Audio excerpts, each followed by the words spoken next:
From the ancient days of Olympic boxing, which began in 688 BCE, all the way to the present day, there has always been one end goal: to become the best, otherwise known as a champion. Throughout all these years, countless champions have reigned just as much as they have been conquered. It's caused me to ponder the simple question: what makes a world champion? It's certainly not as simple as just talent or hard work. This feat is much more complex than that. For starters, let's list some traits that champions have. See what they've got in common generally. A sharpened style, experience in either pro or amateurs, winning mentality, the understanding of the ring and or distance, proper breathing or pacing, some form of instinct, and having worked hard enough to prepare their body for what they're going to go through. Now, these are all very quickly summarized traits, and more could probably be listed, but I'll leave my list at that. So, by a sharpened style, I mean one that fits with their strengths and weaknesses, making use of their natural abilities. It doesn't always mean that the body type applies either. Some tall guys fight better on the inside than small guys. It's more so what makes the style work for them specifically, not generally. Having this trait also makes a boxer amplify their abilities to the max capacity, giving them an edge over less sharpened styles, whilst hiding their weaknesses.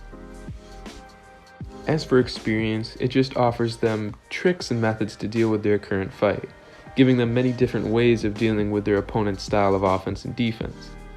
I would also assume it helps with the pressure regarding title fights, which is fairly important and often an overlooked aspect of boxing.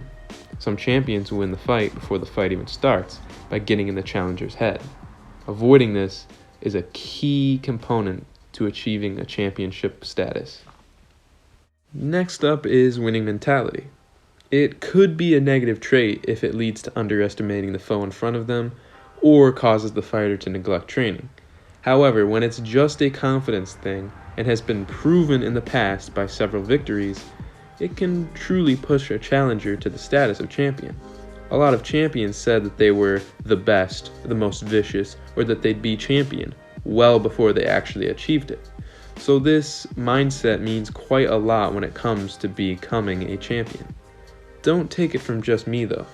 Cus D'Amato was a huge advocate of focusing on strengthening a boxer's mentality, and it got him 3 world champions. Another example is Ali or Mayweather, who never believed he would be defeated. Never once crossed his mind. That kind of thinking leads to a champion being made.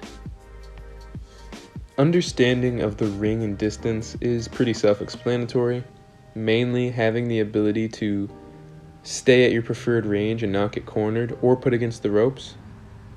It will drastically increase the chance of victory, as well as improving one's offense or defense, depending on how they use distance and manage their positioning in the ring.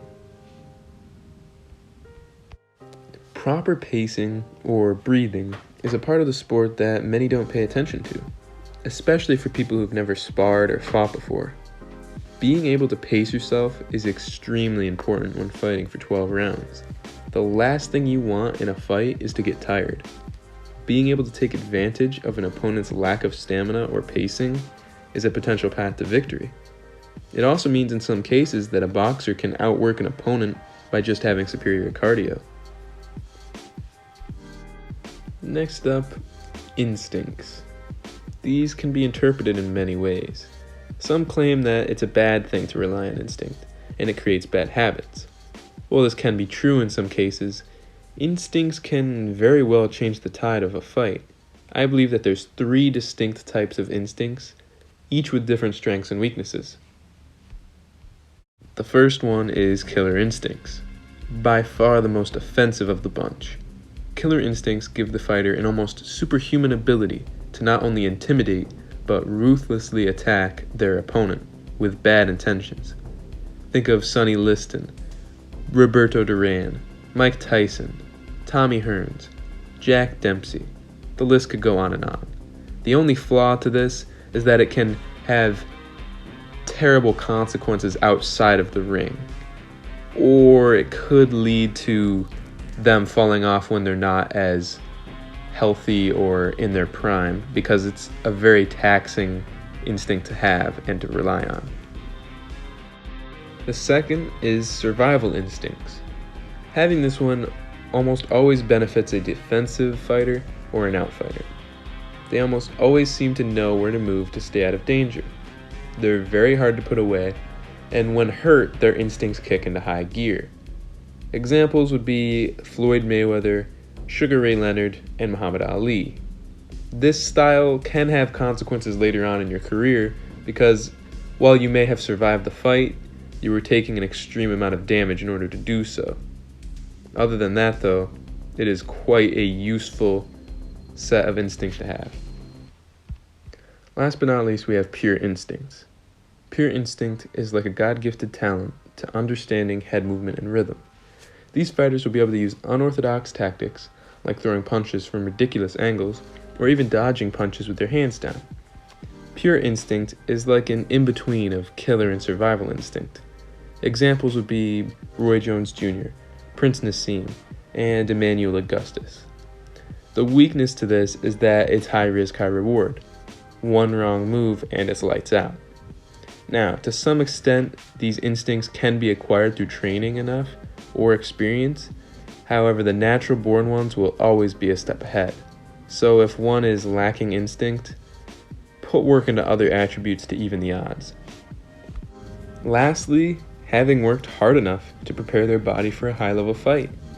Things like drills to sharpen specific skills, sparring to simulate the fight, conditioning to harden the core, and to build the necessary stamina to last the fight.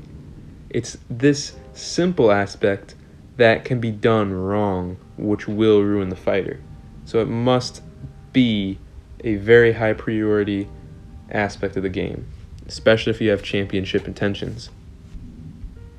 Even with all these factors present in one fighter, it feels like there's more that's needed to push them over the hump to get the title of world champion. Several boxers have had all of these traits and never won a world title. This is where I think that it gets different for every champion. For some, they may turn to an alter ego or alias to provide them with an unyielding strength boost or confidence. For others, it's as simple as the desire to provide for their family or obtain wealth.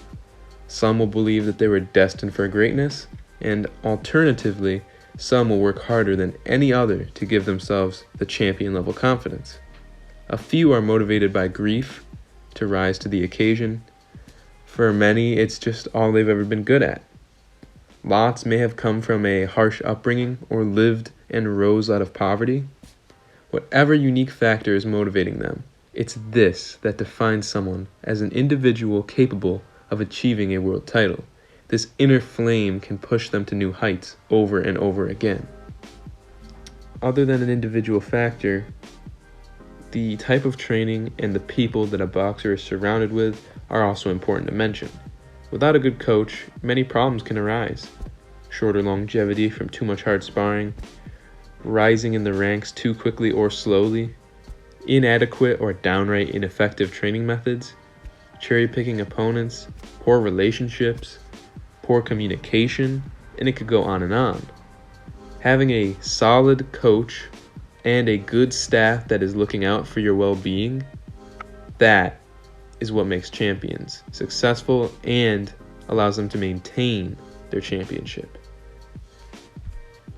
To be a champion, you need to be at the right place at the right time, with the right people and all the key traits, as well as having some inner motivation. When looking at it from that perspective, the achievement becomes much more daunting. It makes me appreciate every champion even more and acknowledge the hardships that they went through to reach that point. Now, before I wrap this up, I just want to say that this is just my opinion. Feel free to disagree or give your own take. I would love to hear it. Anyways, that's what I think makes a world champion. Thanks for watching. Have a great rest of your day.